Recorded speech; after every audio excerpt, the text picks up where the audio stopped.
आगे पढ़ रहे हैं अपन mechanism of respiration.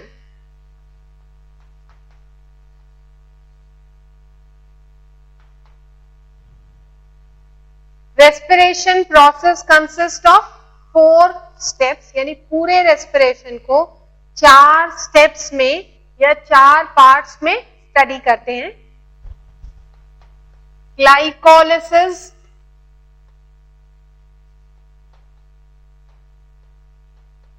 Oxidation of pyruvic acid,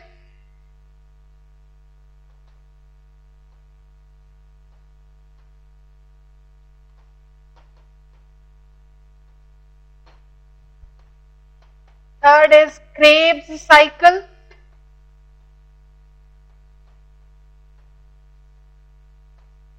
fourth is electron transport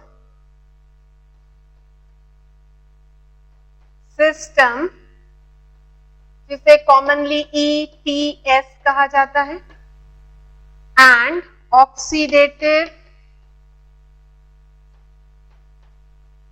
phosphorylation.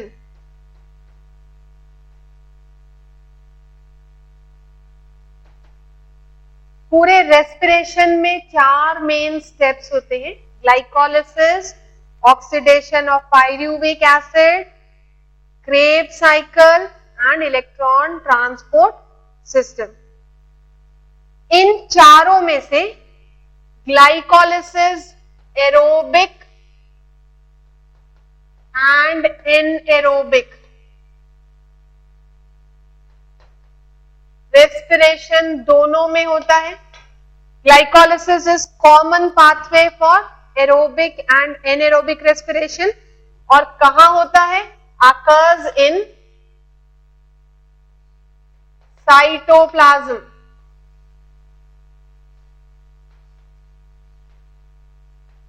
Mechanism में जो 4 स्टेप्स है, इसमें glycolysis is common for aerobic and anaerobic respiration.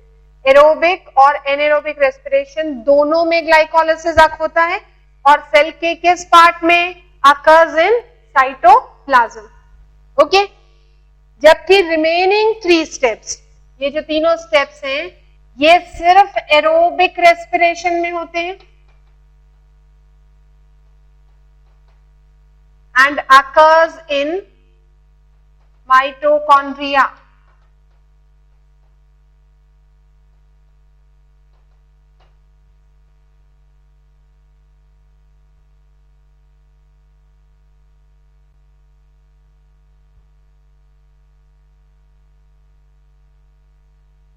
Starting part occurs in cytoplasm.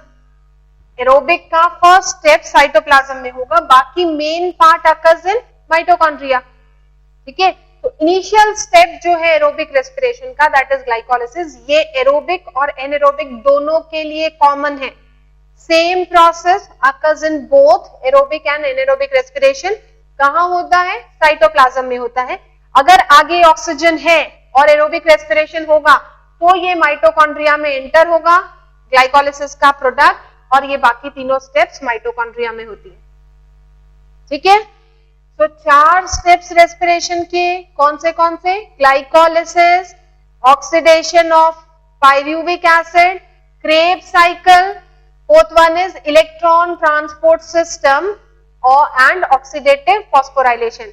Glycolysis aerobic और एनएरोबिक दोनों के लिए कॉमन प्रोसेस जो cytoplasm में होगा, जबकि बाकी तीनों स्टेप्स केवल एरोबिक रेस्पिरेशन में होते हैं, माइटोकॉन्ड्रिया में होते हैं। यहां तक समझ में आया? अब एक एक करके अपन चारों स्टेप्स के बारे में पढ़ने वाले हैं कि क्या है एक्चुअली ग्लाइकोलिसिस, क्या प्रोसेस होता है, क्रेब्स साइकिल कहां होती है, कैसे आकर करती है। So write down next first heading as glycolysis.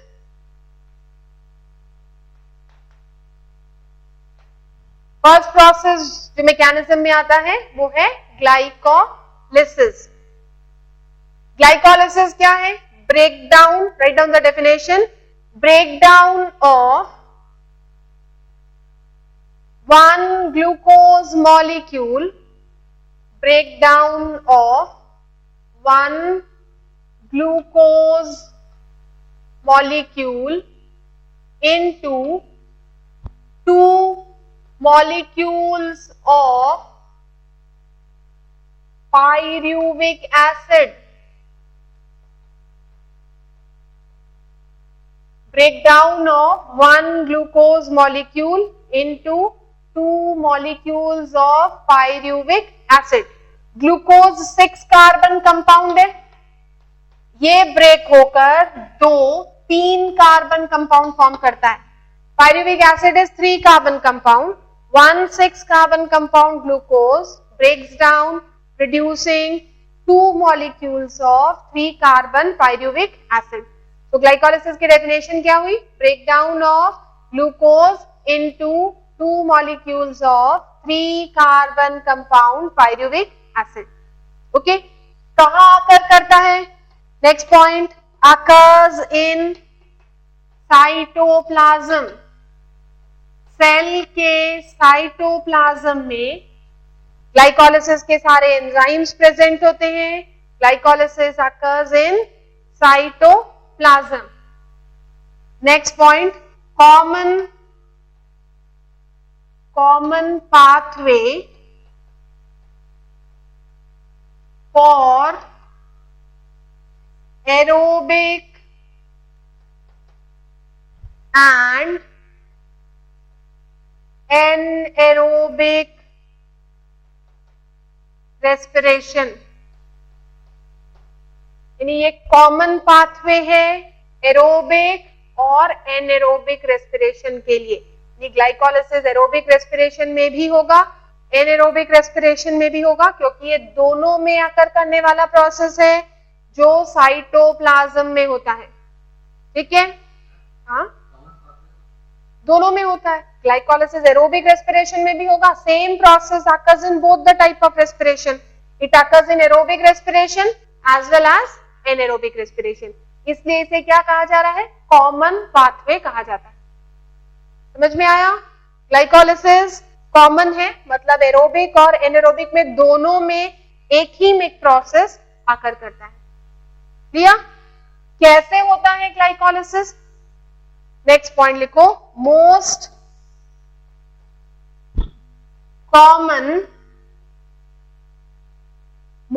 Commonly occurring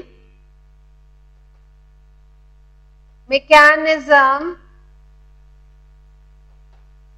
is EMP pathway. यानी ग्लाइकोलाइसिस किस तरह से हो रहा है? जो सबसे कॉमनली अकरिंग मैकेनिज्म है वो है EMP पाथवे. ये जो नाम दिया गया है ये साइंटिस्ट के नेम पर है. सबसे पहला क्वेश्चन EMP, साइंटिस्ट के नेम पूछे जाते हैं. तो EMP stands for Embden Meyerhof Parnas pathway.